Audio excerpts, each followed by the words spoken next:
Life has a way of presenting you with unexpected turns, doesn't it?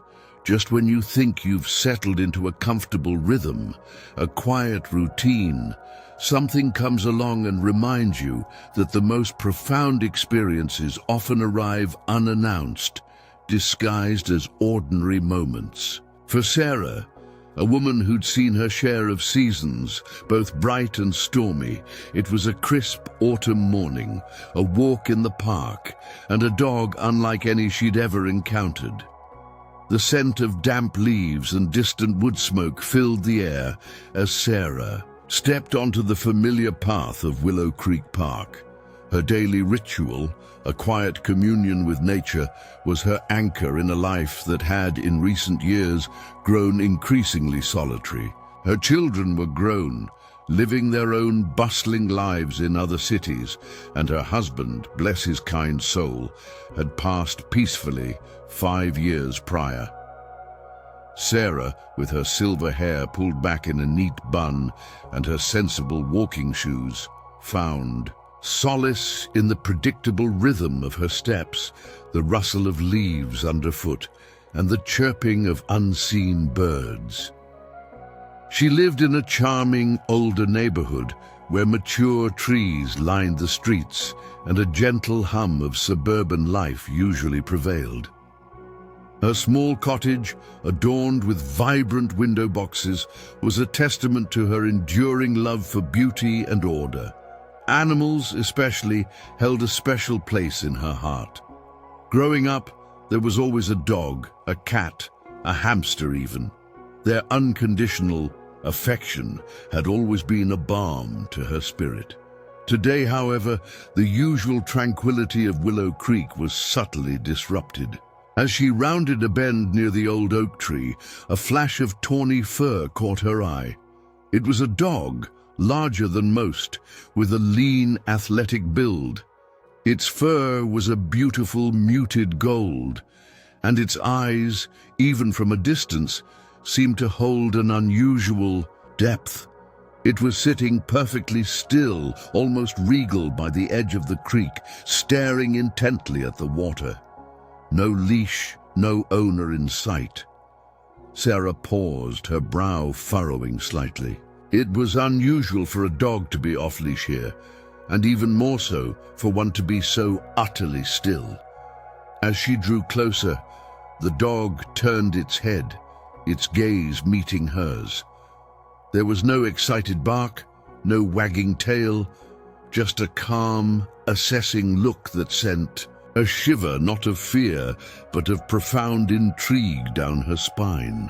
Its eyes were a piercing amber, and she noticed even then a faint, almost imperceptible scar tracing a line above its left eye. She spoke softly, her voice gentle. "Well, hello there, handsome. Are you lost?" The dog remained motionless, its gaze unwavering. It was a beautiful creature, with a noble bearing that spoke of something more than just a domestic pet. Its fur was clean, its coat surprisingly well maintained, suggesting it hadn't been straying for long. Yet there was an air of detachment, an almost professional stillness about it that set it apart. Sarah extended a hand slowly, palm open, a silent invitation. Most lost dogs, if they were truly lost, would either approach hesitantly or cower. This dog did neither.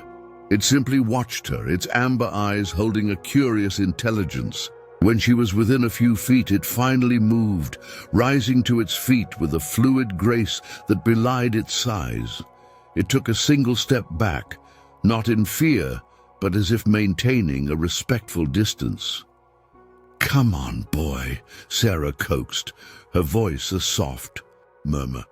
"Let's see if we can find your people." She took a step forward, and the dog mirrored her movement, stepping back again.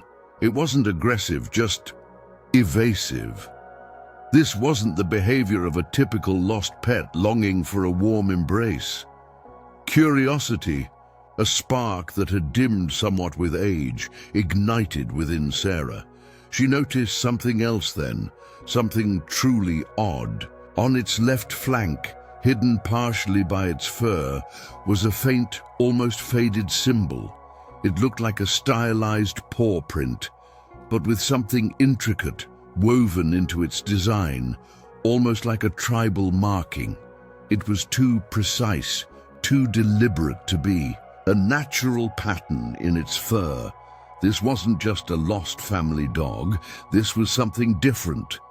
Determined, Sarah spent the next hour trying to coax the dog. She offered a piece of the apple she'd brought for her walk. The dog sniffed it, then turned its head away. She tried calling out, "Here, boy," in various tones. It simply tilted its head, observing her. It seemed to understand her words, but chose not to obey in the way a pet would.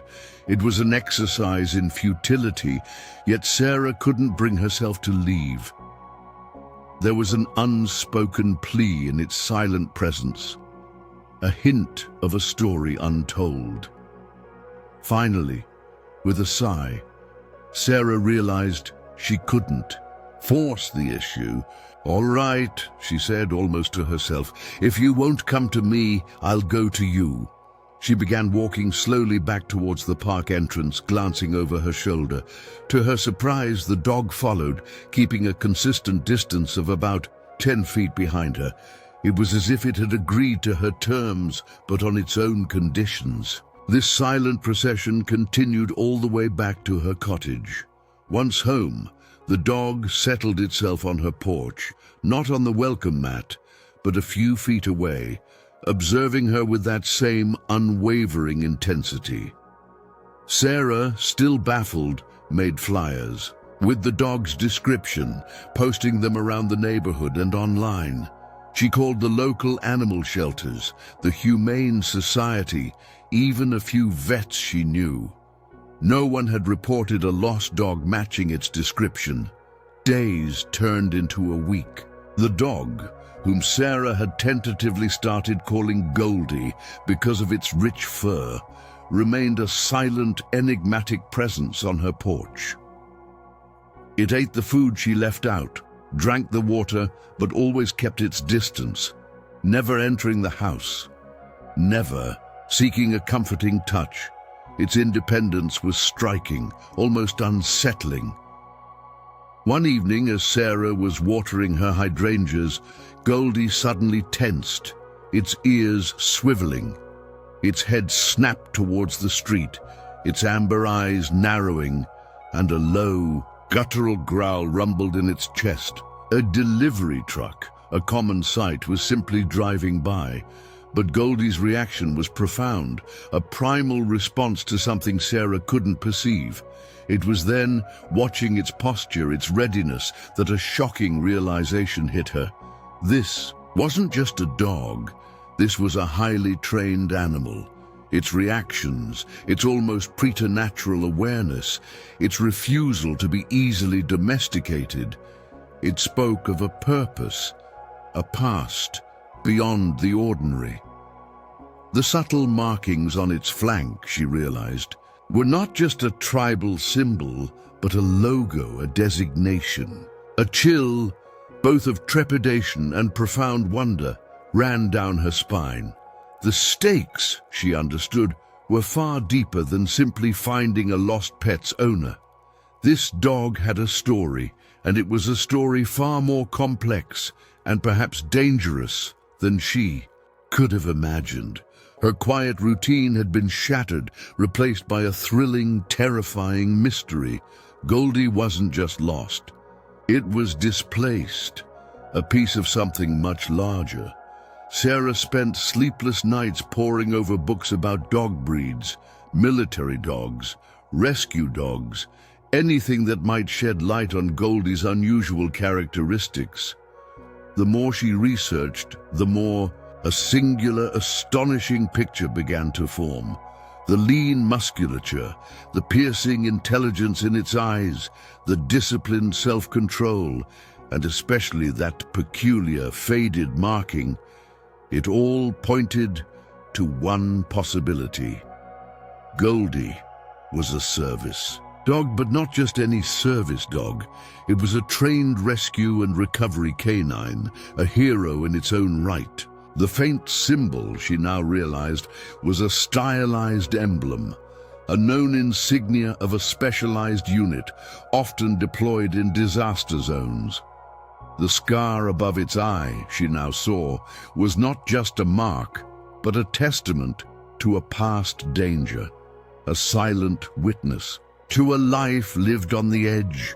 The revelation hit her with the force of a physical blow, leaving her breathless and overwhelmed. This wasn't a pet longing for a couch and belly rubs. This was a canine warrior, a silent guardian who had faced unimaginable perils. Despair began to creep in. How could she, a retired woman living a quiet life, possibly care for such an animal? She was out of her depth completely. The thought of this noble creature, once vital to critical missions, now simply a lost dog on her porch, twisted her heart. One rainy afternoon, as Sarah watched Goldie through her kitchen window, huddled under the small overhang, something in her shifted.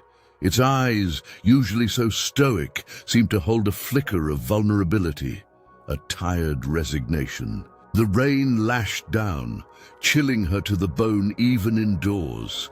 An unexpected wave of profound compassion washed over her, obliterating her fears and doubts.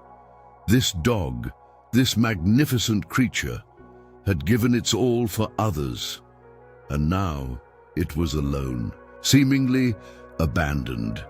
The thought was unbearable. A fierce, protective instinct, one she hadn't felt since her children were small, flared within her. This wasn't just about finding an owner anymore. It was about honoring this dog's past, acknowledging its sacrifice, and providing it with the peace and safety it so profoundly deserved. The bond between them, though silent and largely unphysical, had deepened into something powerful and unbreakable. It was a connection forged not in shared laughter or familiar routines, but in mutual respect and an unspoken understanding of resilience. This animal, she realized, was more than just a dog. It was a symbol of hope, a testament to the enduring spirit of survival. And in its quiet presence, Sarah found a renewed purpose she hadn't known she was missing. With this newfound clarity, Sarah's focus sharpened. The flyers, the calls to local shelters, these were inadequate. Goldie wasn't a domestic pet. Its owner would be a handler, a specialist, someone connected to a world far removed from her quiet neighborhood. She spent hours online, delving deeper into forums and databases dedicated to service animals, particularly those involved in search and rescue. She discovered organizations that tracked retired canines, units that specialized in disaster relief, and even online communities for former handlers. It was a bewildering maze of information, but Sarah, driven by a fierce determination, persisted. Her first concrete step was to contact a national organization that rehomed retired service dogs. She explained Goldie's unusual behavior, the unique markings, and the scar. The person on the other end of the line, a kind but reserved woman, listened patiently. Sarah could hear a faint shift in the woman's tone when she described the specific emblem. "That sounds like a K9 from the Apex unit," the woman said, her voice tinged with surprise. "They're highly specialized, rarely rehomed in the traditional sense." She took Sarah's contact information, promising to look into it, though she didn't offer much hope. Days stretched into another week, then two. Sarah continued to care for Goldie, leaving food and water out, talking to it softly, patiently, never pushing for physical contact. And slowly, imperceptibly, a shift began. One sunny afternoon, as Sarah sat on her porch swing, reading Goldie, instead of keeping its usual distance, lay down closer, its head resting on its paws, its amber eyes fixed on her. The invisible barrier between them seemed to soften, to thin. It was a small gesture, but to Sarah, it was monumental. It was a sign of trust, a quiet acknowledgement of the bond that was growing. She realized then that ensuring Goldie's well-being wasn't just about finding its handler, but about advocating for it, ensuring it received the dignity and respect it deserved. She started researching canine retirement programs, the specific needs of working dogs, and the potential for emotional trauma they might carry. She learned about specialized veterinary care, about the importance of a structured but gentle routine. She understood that Goldie needed not just a home, but a sanctuary, a place where it could finally rest, free from the demands of its extraordinary past. This unexpected mission had invigorated Sarah in a way she hadn't felt in years. The quiet solitude of her life had been replaced by a purposeful drive. The weight of her own personal losses, which had often felt heavy, now seemed lighter, overshadowed by the immense responsibility and joy of caring for this remarkable creature. She felt alive, engaged, and deeply connected to a cause that transcended her own small world. The importance of animal welfare, something she'd always believed in, had taken on a new, urgent dimension. It wasn't just about pets, it was about honoring the silent heroes who served humanity in countless ways. Then, 3 weeks after Sarah first encountered Goldie, her phone rang. It was the woman from the national organization, her voice now brimming with a quiet excitement. "Ms. Hayes," she said, "we believe we found Goldie's handler." The revelation was both a relief and a pang of something bittersweet. Sarah felt a surge of adrenaline, followed by a quiet sadness. She had grown so accustomed to Goldie's silent companionship, its unwavering presence on her porch. She knew, rationally, this was the right thing to do, but her heart still ached at the thought of it leaving. The handler, a man named Ethan, arrived 2 days later. He was a quiet, unassuming man in his late 30s, with tired eyes that held a profound depth of emotion. When he saw Goldie, a flicker of raw, unrestrained joy crossed his face. He didn't rush forward, didn't call out frantically. Instead, he simply knelt, extending a hand slowly, murmuring a single word, "Apex." Goldie, who had been observing the scene with its usual stoicism, suddenly stiffened. Its ears perked, and then, slowly, tentatively, its tail began to wag, a hesitant, almost imperceptible quiver at first, then building into a steady, rhythmic thump against the porch floor. It rose and walked, not with its usual guarded steps, but with an eager, almost childlike shuffle, directly into Ethan's outstretched hand. The bond was immediate, undeniable, and heartbreakingly beautiful to witness. Ethan, a former military canine handler, explained Goldie's story. "His name is actually Atlas," he said, his voice thick with emotion. "He's an Apex unit recovery dog. We were deployed in a devastated region after a massive earthquake. He was injured in a secondary collapse, a concussion. I was with him, but the emergency medical teams had to prioritize. We got separated in the chaos of evacuation. I've been searching for him relentlessly, but with the unit moving on, it was like looking for a needle in a haystack. I never thought I'd see him again." Sarah listened, tears streaming down her face as Ethan recounted Atlas's heroism, the lives he had saved, the unwavering dedication he had shown, even in the face of immense danger. The scar above his eye was from a falling beam, the subtle marking, On his flank was indeed the Apex unit's emblem, a symbol of their elite status. "He's been retired now," Ethan said, stroking Atlas's head, his voice gentle. "After an injury like that, they ensure a peaceful life. I've been trying to get him released to my care, but with the bureaucratic red tape, it's been a nightmare. Until your call, Ms. Hayes, you saved him." A profound sense of relief washed over Sarah. Atlas wasn't abandoned. He was coming home to his true companion, a man who loved him deeply and understood his extraordinary past. But then, an unexpected twist. Ethan looked at Sarah, his eyes filled with gratitude. "Ms. Hayes," he began.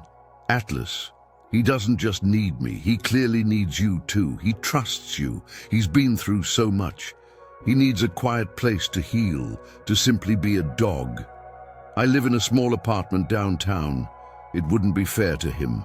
Would you consider sharing him, being his primary caregiver?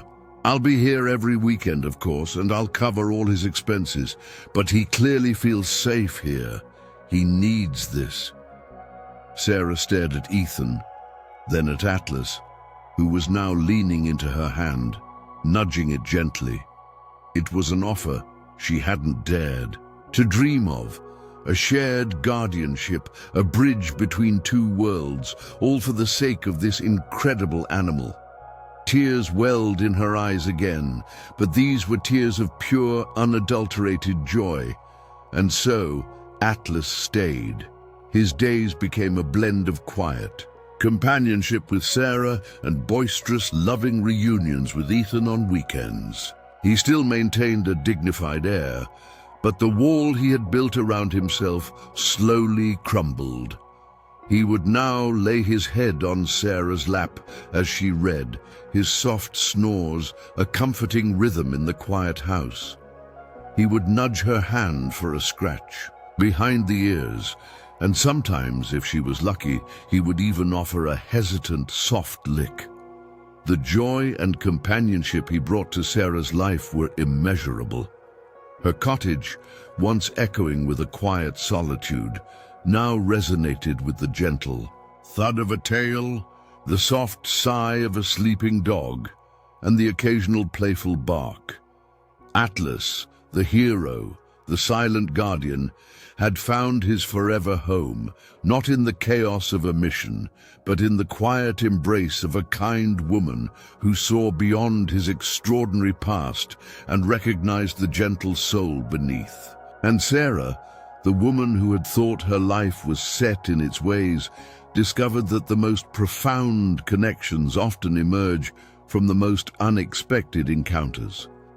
She learned that a single act of kindness, extended to a creature in need, could shatter expectations, spark profound change, and fill a life with a boundless sense of hope. The beauty of animal companionship, she realized, lay not just in shared moments, but in the unspoken understanding that transcended species, a bond that truly lasts a lifetime. Life's most profound gifts often arrive disguised as simple moments, reminding us that even in the quietest corners of our lives, the extraordinary awaits. What unexpected connections have reshaped your world? If you found Atlas's story moving, please consider subscribing to our channel for more heartwarming tales. Comment below with your own stories of unexpected animal encounters, and share this message of kindness and hope with those you love. Your support helps us continue sharing stories that celebrate the extraordinary bonds between humans and animals.